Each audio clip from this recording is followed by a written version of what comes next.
माझे नाव क्रांती सुभाष जाधव. माझ्या शाळेचे नाव जिल्हा परिषद प्राथमिक शाळा कोटा खुर्द.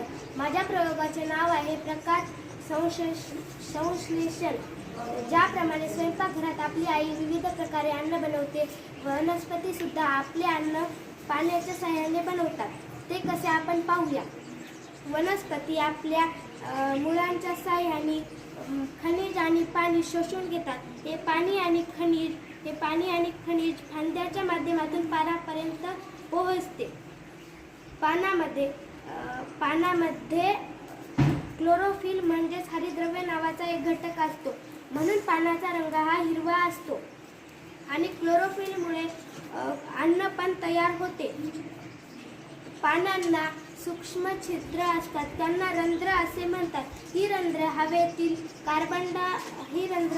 कार्बन डायऑक्साईड शोषून घेतात. सूर्यप्रकाशामुळे पाणी आणि कार्बन डायऑक्साईडचं रूपांतर ग्लुकोज आणि ग्लुकोज मुळामध्ये आणि फळामध्ये साचतं आणि पानांमधून ऑक्सिजन बाहेर पडतं, ते आपण घेतो. धन्यवाद.